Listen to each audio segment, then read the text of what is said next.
Hello, this is a video from Pixie. Just really about the sun. At the moment it seems to be burning brighter and stronger than it has done for a while. And we should be glad that there is some sort of chemtrails, because basically we've been receiving probably about a quarter amount of light we normally have. So at full strength it would just be it just basically turned the place into a bit of a desert. A bit of certainly a drought as well. So we can't knock the elite for that. I don't know what their overall plans are. I just want to say, really, I think possibly the sun. When people are seeing other suns, it might be not the brown dwarf, Nibiru, Nemesis, Red Dragon, or whatever other sort of connotation you want to put to it. It doesn't matter. Basically, it's possibly portals are opening up. It's star portals that have been opened up around the sun, so that's why you can see multiple suns at different locations. It has an attachment to every planet object within its solar system. So with Nemesis coming into the solar system, wherever it might be, or some giant planetoid, it's having an influence on that, and the sun is connecting to that. So the thing is, as it gets closer, Nemesis gets closer, will it increase its energy levels, output, or will it decrease them?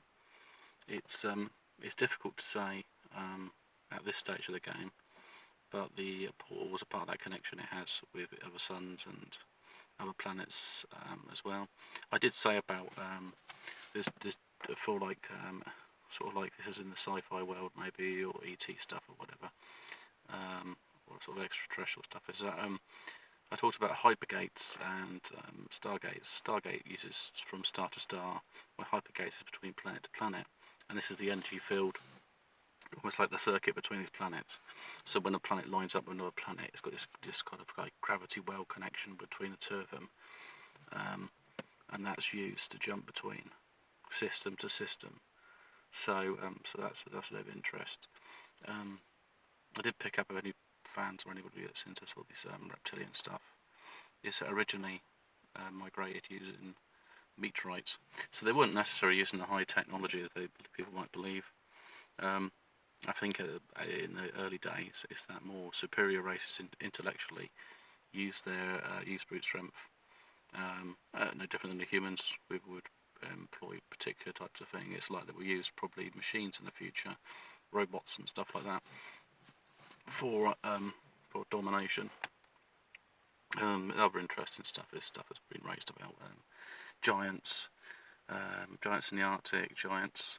It seems like a lot of truths come to the surface. I've had a friend who's working on a book.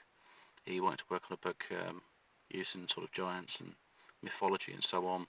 He hasn't done a whole lot of research that I'm aware of. He's done some reading, but it seems like the things he said for his book are already out there on the internet if you look around, or in other people's videos and so on, but he hasn't seen them. So it seems interesting how he sort of like connected at a sort of higher consciousness maybe, and brought them into his sort of story, or he's playing around with it, and also that basically anyone 6 foot and above could be a giant. They can belong to that, so there might be what we call like these Nephilim type hybrids in the human species anyway. I know it's not a big deal. I mean, crikey, there might have been a period where we all fell out, but I'm sure we can all get along now this time round. I don't think all the giants were sort of evil, so I don't want to sort of believe that sort of belief. It's like saying all humans are good. It just doesn't add up into these sort of paradigms.